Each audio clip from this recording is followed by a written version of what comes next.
Okay, so there's something that kind of interesting happens whenever you review tech for a living, and not a lot of people really talk about it. You learn pretty early on that expensive does not always mean better, because you start to see little hidden signs of reliability in products. Sometimes these pieces of tech are like flagship products with flagship level prices, but sometimes they're not. And I experience this all the time with reviewing TVs for a living. But despite constantly being around cutting edge tech, when I look around my actual house, half of the stuff that I use isn't any of that. Some of it's budget, some of it I didn't even think that I would care about. So today, no reviews, just the truth about what tech actually earned a spot in my home. All right, so let me start with something that's actually made my life easier. A robot vacuum, the Mova Z60 Ultra Roller. There are a ton of really good robot vacuums out there. I seem to have tried all of them. Roborock, Dreamy, Ecovex, so many of the ones that I've tried are genuinely pretty good. Robots do so much around the house now. They can mow your lawn, they can clean your pool, and they can apparently put dishes away for you.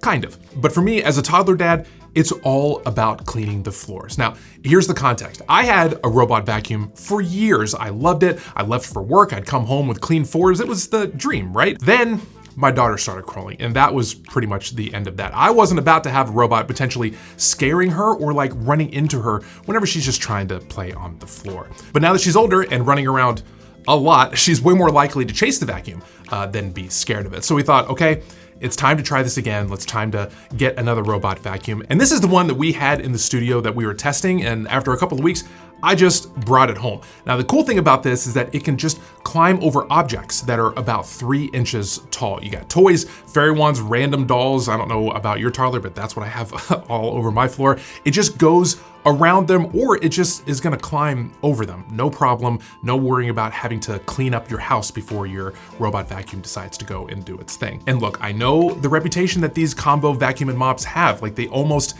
never work well, right? But this one actually does. That's why I ended up bringing it home. The vacuum suction power has been really great for our hardwood floors, carpets, rugs, and the roller mop refreshes the water in real time instead of just like kind of dragging around the dirty water around your floor. My favorite feature though is probably like the silliest thing that it does. The LiDAR sensor on the top, it kind of pops up and down so it can get under a couch or dressers without getting stuck. It's just kind of one of those things that you don't think about until you have it, and now I can't really imagine having a robot vacuum that doesn't have that feature. Now, if you're interested, I will go ahead and put links for this down in the description, along with, of course, everything else in this video. I'll also make sure to put other recommendations for other products that I've tested that's outside of this list, kind of for each product category. All right, so moving on in this list, let's talk about the most important piece of tech in my home, my coffee maker. And listen, I was a diehard Nespresso guy for years. I thought that that was really all I needed. It was small, it was simple, it was compact, it was perfect for me. But living in Southern California, of course, I have lots of friends who are into like fancy coffees, like the kind of fancy coffee that makes it look like you have like a chemistry set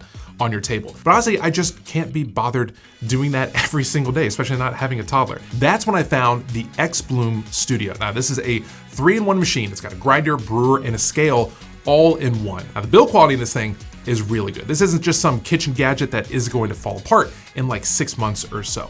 It simulates the whole pour over technique automatically, so you get the results without having to standing there with like a gooseneck kettle for 10 minutes. I can still feel like I'm getting that good coffee experience without having to have like the whole production. Now, you can use your own beans to grind. There's like this cool little magnetic cup where you can weigh and grind your beans, or you can just do what I do and just use their prepackaged cup so you can have as little of a mess as possible. And the app on it is actually really good, which is pretty rare for these kind of things. You can dial in recipes, you can save them, you can tweak the bloom time, all that nerdy stuff if you want, or you can just, press a button and just walk away. It also kind of helps that it like looks good on the counter, but also minimal enough so you can just kind of blend into the kitchen without really calling too much attention to itself.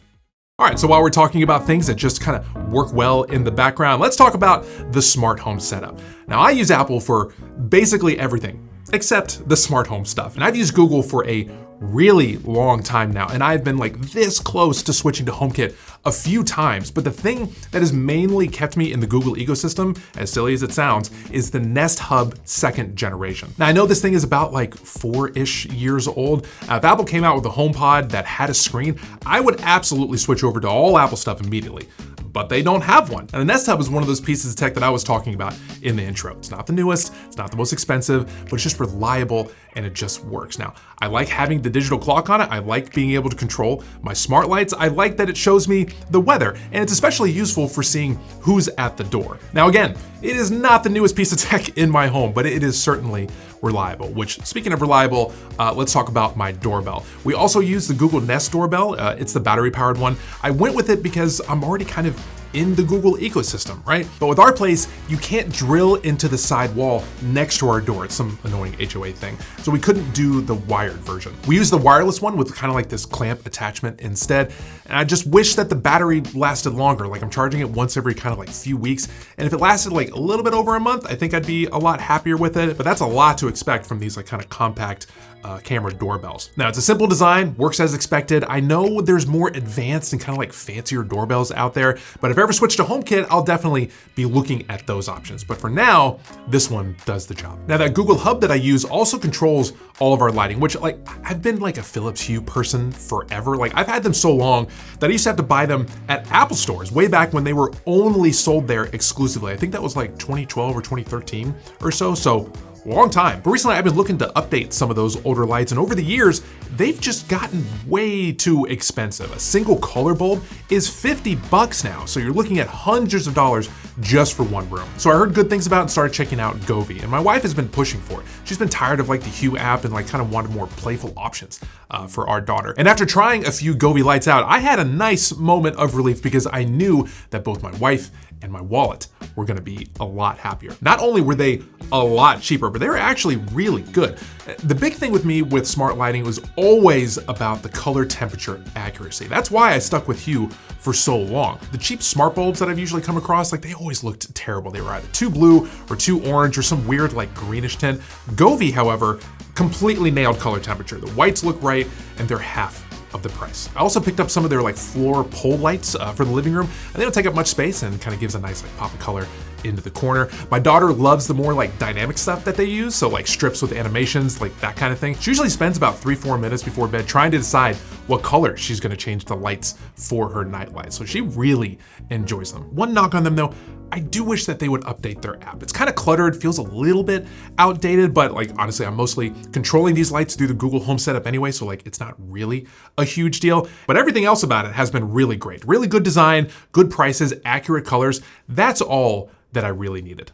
Okay, so now we're actually getting into the stuff that I normally talk about. Let's talk about some TVs. Can't make a whole video without talking about them, right? I am constantly swapping out TVs for testing in my main living room space, but there is one that I kept putting back up on my wall. My main set in my living room is the LG G3, and I know the G4 and the G5 have come out since, but I haven't really felt a huge need to upgrade. The G3 is actually the first OLED that I've kept in my living room permanently in this house. So it kind of holds a special place in that way. For years, I had mini LEDs because my living room just gets really, really bright during the day, and OLED just wasn't realistic in my mind, at least not for that room. But a few years ago, my viewing habits changed kind of for the best reasons. Having a kid will do that to you. I went from normally watching TV during the day to watching TV at night after my daughter went to bed. So I thought, okay, it was finally time just to get an OLED. So I got the G3 about a year or so after it came out. The HDR looks incredible. The upscaling is great. Gaming looks vibrant. It has been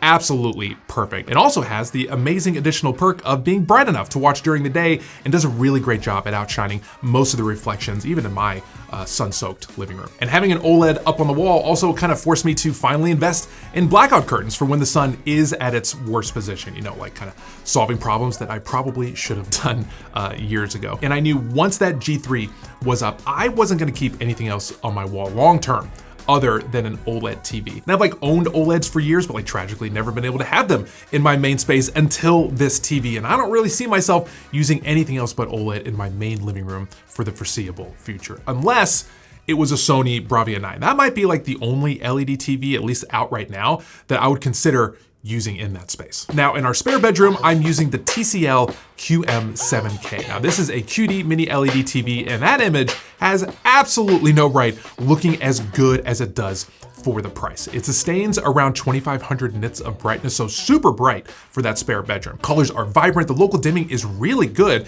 and the contrast is very impressive. And the blooming is almost non-existent on that set, which is kind of crazy. But the sacrifice that you're making in that set is definitely going to be build quality. You're gonna get plastic instead of metal, but that's not really going to affect the picture quality. And honestly, I don't really care. It looks fantastic. But good picture quality is only like half the equation though, right? I'm not just a TV guy, I'm also a home theater guy. Now, over the years, I've had these like massive surround sound setups. I've had a few from Polk, I've had one from Klipsch, and I've always just kind of had these huge tower speakers everywhere around our living room. My wife hated how it looked, but she loved how it sounds. But visually, you know, like it was just a complete disaster. But then, of course, my daughter was born and we had to get rid of all that stuff because we needed to make space for all the new baby stuff. And there was a lot of baby stuff, so big towers had to go. Now I still want a good sound, but like my only real option was to kind of go as minimal as possible.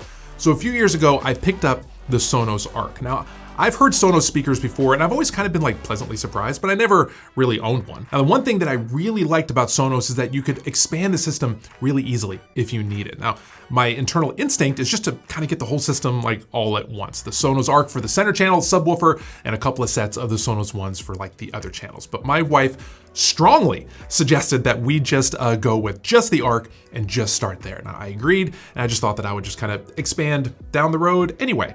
Turns out I never really needed to. Now, our main living room space where we were gonna have this sound system is kind of off to the side of like a larger room. So some of the walls over there are a little bit closer together, and the Sonos' simulated 3D surround sound did a shockingly good job for our space. Now, I think if my living room space was like a little bit larger, I think it would have added more to the system by now. But for us, so far, it's been really great. It's got a minimal design, incredible build quality. The dialogue is clear and accurate. Music has depth in space. The movies and TVs feel very balanced, but still impactful. And also, big perk is that it supports Dolby Digital and Dolby Atmos. But even though it's been great, I'm kind of feeling like I'm in the mood to kind of change it up lately. I test so many sound bars at the studio, but nothing with a really minimal design has kind of grabbed my attention and made me want to switch away. I kind of want something that's a little bit less traditional than just sort of like the typical kind of big sound bar. Now, I did get a chance to hear the TCL Z100s at a preview event. Very interested in those speakers. They kind of let you simulate a true Dolby Atmos setup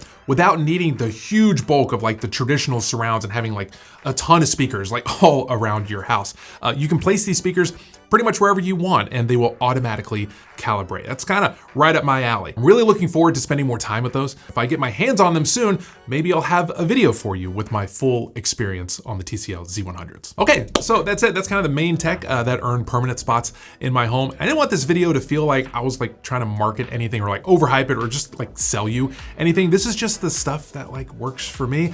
I got like robots that can handle the chaos of a toddler while keeping my house clean. I got a coffee maker that allows me to kind of like, you know, feel pinkies up fancy with really actually saving me a lot of time. And I got a few TVs that have absolutely no business being as good as they are. And of course, I have a ton of other tech that is so reliable that I just take it for granted every single day. And when you review tech for a living, you get pretty good at knowing what's worth keeping. And what I have, I'm really, really happy with. Again, the links to everything are gonna be down in the description. Let me know in the comments what's in your setup and what's the one piece of tech that you have that you absolutely love and you can't live without. I'd love to know what it is. Maybe you can turn me on to something that I've never heard of or even thought about. But until then, thank you so much for watching. And as always, I'll see you in the next one.